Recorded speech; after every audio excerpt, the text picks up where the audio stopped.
நம்ம நார்மலா வீட்டு மொட்டை மாடியில இருந்து வானத்தை பார்த்தா இப்படிதான் நமக்கு தெரியும், அங்கங்க கொஞ்சம் ஸ்டார்ஸ் இருக்கிற மாதிரி. இதுவே நீங்க லைட் பொல்யூஷன் இல்லாத ஒரு இடத்துலயோ ஒரு பெரிய மலையிலயோ ஏன் நைட்ல இமயமலை மேல ஏறி நின்று வானத்தை பார்த்தீங்கன்னா கொஞ்சம் ஸ்டார்ஸ்லாம் தெரியாது. நீங்க வாழ்க்கையிலேயே மறக்க முடியாத பெரிய அளவுக்கு பிரம்மாண்டமான விஷுவல் உங்க கண்ணுக்கு முன்னாடி வந்து நிற்கும். இது பார்க்க ஏதோ ஃபேண்டசி மூவில இருக்கிற மாதிரி தெரியுதுல. ஏன் சில பேர் டேய் இது போட்டோஷாப்டா அப்படின்னு சொல்ற அளவுக்கு பிரம்மாண்டமா இருக்குல்ல. ஆனா இது போட்டோஷாப்லாம் இல்ல, இது நம்மளோட மில்கிவே கேலக்சி, அதாவது பால்வெளி அண்டத்தோட ஒரு சைட்ல இருக்க பேண்டை தான் நீங்க பாக்குறீங்க. இப்ப நம்ம ஃபோக்கஸ் அப்படியே இந்த ஸ்டார் மேல வச்சோன்னு வைங்களேன், ஏதோ பொம்பரத்தை சொல்லிட்டு விட்ட மாதிரி தெரியுதுல. ஆனா இது ஆக்சுவலா ஸ்டாரே கிடையாது, மில்கிவே கேலக்சி மாதிரி இதுவும் ஒரு வித்தியாசமான ஒரு கேலக்சி. இதுக்கு பேரு ஆண்ட்ரோமேடா கேலக்சி. இந்த ஆண்ட்ரோமேடா கேலக்சி லைட் பொல்யூஷன் இல்லாத ஒரு இடத்துல நம்ம வெறும் கண்ணாலேயே பார்க்கலாம். ஆனா பார்க்க கொஞ்சம் டல்லா சின்னதா இப்போதைக்கு தெரியுது. ஆனா இதுவே நம்ம சந்ததிகள் இந்த ஆண்ட்ரோமேடா கேலக்சி இன்னும் பெருசா பிரைட்டா பார்க்க போறாங்க அப்படின்னு சொன்னா நீங்க நம்புவீங்களா? நீங்க சொல்றது எனக்கு புரியுது. அதே பூரா ஃபியூச்சர்ல போக போக லைட் பொல்யூஷன் அதிகமா தானே ஆகும், அப்போ இப்போ இருக்கிறத விட இன்னும் டல்லா தானே தெரியும். கரெக்டு தான், லாஜிக் கரெக்டு தான். ஆனா ஆண்ட்ரோமேடா கேலக்சி நம்மள நோக்கி இப்போ செகண்டுக்கு 113 கிலோமீட்டர் ஸ்பீட்ல வந்துட்டு இருக்குன்னு சொன்னா விசித்திரமா இருக்குல்ல. I am Sharan. Let's get into the video. நம்மளோட மில்கிவே கேலக்சில, அதாவது பால்வெளி அண்டத்துல சுமார் 300 இருந்து 400 பில்லியன் நட்சத்திரம் வர இருக்கு. இதுவே ஆண்ட்ரோமேடா கேலக்சில பார்த்தோம்னா 1 ட்ரில்லியனுக்கு மேல நட்சத்திரம் இருக்குன்னு சொல்றாங்க. கேலக்சியும் மோதிக்கிறது வந்து யூனிவர்ஸ் லெவல்ல ஒரு இயல்பான ஒரு விஷயம் தான். இப்படி மோதிக்கிறத நம்ம கேலாக்டிக் கொலிஷன் அப்படின்னு சொல்லுவோம்.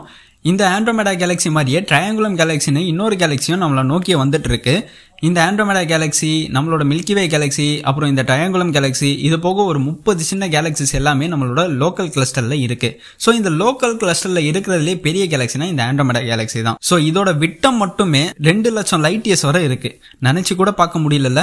நம்மளோட மில்கிவே கேலக்சி பார்க்க வந்து ப்ளூ கலர்ல இருக்கும். ஏன்னா புது ஸ்டார்ஸ்லாம் நம்மளோட கேலக்சில உருவாக்கிட்டு வருது. இதுவே ஆண்ட்ரோமேடா கேலக்சியை பார்த்தோம் அப்படின்னா ஆரஞ்சு கலர்ல இருக்கும். ஏன்னா இங்க வந்து பழைய ஸ்டார்ஸ் வந்து அதிகமா இருக்கிறதுனால இது வந்து ஆரஞ்சு கலர்ல நம்மளுக்கு தெரியும். இந்த கேலாக்டிக் கொலிஷன், அதாவது நம்மளோட மில்கிவே கேலக்சியும் ஆண்ட்ரோமேடா கேலக்சியும் மோதுறத நம்ம கண்ணால பார்க்க முடியுமா அப்படின்னு கேட்டீங்கன்னா அதுக்கு நீங்க தவம் இருந்து சாகாவரம் கிடைச்சாதான். ஏன்னா இந்த கொலிஷன் நடக்க மினிமம் 5 மில்லியன் வருஷம் ஆச்சு ஆகும் அப்படின்னு சொல்றாங்க. சோ இப்போ ரீசெண்டா ஆகஸ்ட் 2020ல பீர் ரிவ்யூவ்ட் ஆஸ்ட்ரோபிசிக்கல் ஜார்னல் வந்து ஒரு புது ரிசர்ச்சை பப்ளிஷ் பண்ணாங்க.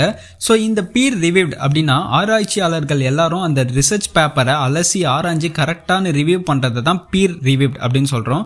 சோ இதுல என்ன சொல்றாங்க அப்படின்னா இந்த கொலிஷன் ஆல்ரெடி ஸ்டார்ட் ஆயிடுச்சு, இன்னும் 4.5 பில்லியன் இயர்ஸ் அப்புறம் இந்த கொலாய்டு வந்து ஆகும் அப்படின்னு சொல்றாங்க. சோ இப்போ எல்லாருக்கும் ஒரு டவுட் வந்திருக்கும், பிக் பேங்க்கு அப்புறம், அதாவது பெருவெடிப்புக்கு அப்புறம் எல்லாமே எக்ஸ்பேண்ட் ஆகிட்டு தானே போயிட்டு இருக்கு. சோ அப்படி இருக்கப்போ இந்த ஆண்ட்ரோமேடா கேலக்சி, ட்ரையாங்குலம் கேலக்சி மட்டும் ஏன் ரிவர்சல் ஆகி நம்மள நோக்கி வந்துட்டு இருக்குன்னு எல்லாருக்கும் ஒரு டவுட் வந்திருக்கும்.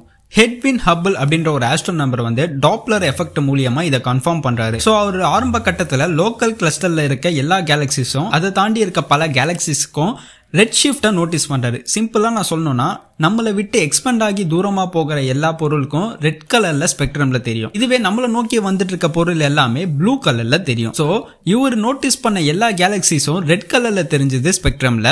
ஆனா அதுவே ஆண்ட்ரோமேடா கேலக்சியும் ட்ரையாங்குலம் கேலக்சியும், இது கூட ஒரு 4-5 சின்ன கேலக்சிஸ் எல்லாமே ப்ளூ கலர்ல தெரிஞ்சது. இதை பார்த்தோன்னா அவருக்கு ஒரு ஷாக். ஸோ இது எப்படி நடக்குது அப்படின்னா, கேலக்சிக்கு சென்டர்ல நடுவில் இருக்கிறது வந்து சூப்பர் மாசிவ் பிளாக் ஹோல் அப்படின்றது எல்லாருக்கும் தெரியும். ஸோ இதோட கிராவிட்டி ஃபோர்ஸ் வந்து எக்ஸ்பேண்டோட ஃபோர்ஸை விட அதிகமா இருக்கனால ஓவர் கம் பண்ணி நம்மள ஒன்னா இழுக்குது. ஆனா டிரான்ஸ்வர்ஸ் வெலாசிட்டின்னு ஒரு கான்செப்ட் நடுவில் இருக்கு. அதாவது ஆண்ட்ரோமேடா கேலக்சி வந்து சைட் வேஸ்லயும் கொஞ்சம் மூவ் ஆயிட்டு போகுது, அதாவது ஸ்ட்ரைட்டா வராம சைட் வேஸ்லயும் கொஞ்சம் மூவ் ஆயிட்டு போகுது. சோ எல்லாரும் இந்த டிரான்ஸ்வர்ஸ் வெலாசிட்டில ஒர்க் பண்ண ஆரம்பிச்சாங்க. அதுல அவங்க கண்டுபிடிச்சது என்னன்னா, இந்த ஆண்ட்ரோமேடா கேலக்சி இப்ப செகண்டுக்கு 17 கிலோமீட்டர் ஸ்பீட்ல சைட் வேஸ்ல மூவ் ஆயிட்டு இருக்கு அப்படின்றத கண்டுபிடிக்கிறாங்க. ஏன் எல்லாரும் இந்த டிரான்ஸ்வர்ஸ் வெலாசிட்டில ஆர்வமா இருக்காங்க அப்படின்னா, இந்த கேலாக்டிக் கொலிஷன் வந்து நடக்கிறத தவிர்க்கலாம் அப்படின்ற பாயிண்ட்ஸை வந்து எடுத்து வைக்கிறதுக்காக இதுல வந்து ஆர்வமா இருந்தாங்க.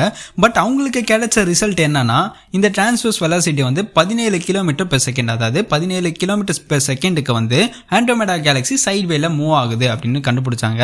ஆனா அதை விட 10 மடங்கு அதிகமா 110 கிலோமீட்டர் ஸ்பீட்ல ரேடியலா நம்மள நோக்கி வந்துட்டு இருக்கு அப்படின்றத கண்டுபிடிச்சு சொல்றாங்க. சோ இது மூலமா நம்ம கண்டிப்பா சொல்லலாம் இந்த கொலிஷன் வந்து நடந்தே தீரும் அப்படின்னு. இப்போ எல்லாத்துக்கும் இன்னொரு ஒரு டவுட் வந்திருக்கும், அப்ப நம்ம சோலார் சோலார் சிஸ்டம் என்ன ஆகும், நம்ம எல்லாரும் உயிரோட இருப்போமா அப்படின்னு. வெல், ஸோ ஆண்ட்ரோமெடா கேலக்ஸி மணிக்கு 2,50,000 மைல்ஸ் பெர் ஹவர் ஸ்பீட்ல நம்மளை நோக்கி வந்துட்டு இருக்கு. இன்னும் நான் இதை சிம்பிளா சொல்லணும்னா, இந்த ஸ்பீட்ல நம்ம டிராவல் பண்ணா இங்க இருந்து 3 லட்சம் கிலோமீட்டர் தூரத்துல இருக்க மூணுக்கு 1 மணி நேரத்துல நம்ம போயிடலாம். ஸோ சயின்டிஸ்ட் எல்லாரும் என்ன சொல்றாங்கன்னா, இந்த கேலாக்டிக் கொலிஷனை கோஸ்டோட கம்பேர் பண்றாங்க. அதாங்க பேய் செவுத்துக்குள்ள போற கதை தான். அவ்வளோ பெரிய ரியாக்ஷன்லாம் இருக்காது. ஏன்னா நம்ம கேலக்சில ஒரு ஸ்டாருக்கும் இன்னொரு ஸ்டாருக்கும் இடைப்பட்ட டிஸ்டன்ஸ் ரொம்ப அதிகம். எக்ஸாம்பிளுக்கு நம்ம சூரியன் பக்கத்துல இருக்க ஆல்பா செஞ்சுரி நட்சத்திரத்துக்கும் நடுவுல இருக்கிற இடைவெளி மட்டுமே 4 லைட் இயர்ஸ். ஸோ இது ரொம்ப பெரிய டிஸ்டன்ஸ். இதுக்குள்ள எத்தனை ஸ்டார்ஸ் வேணா போயிட்டு வரலாம், எந்த ரியாக்ஷனும் நடக்காது. ஸோ நம்ம சூரிய குடும்பத்துக்கு எந்த ஆபத்தும் இல்லை. ஆனா நம்மளோட ஆர்பிட்ல இருந்து வேற ஆர்பிட்டுக்கு தூக்கி போடப்படும் அப்படின்னு சொல்றாங்க. ஸோ இது நடக்கிறதுக்குள்ளேயே நம்ம சூரியனுக்கு வயசாகி ரெஜெண்டா மாதிரி நம்மளே உள்ளிழுத்துக்கும்.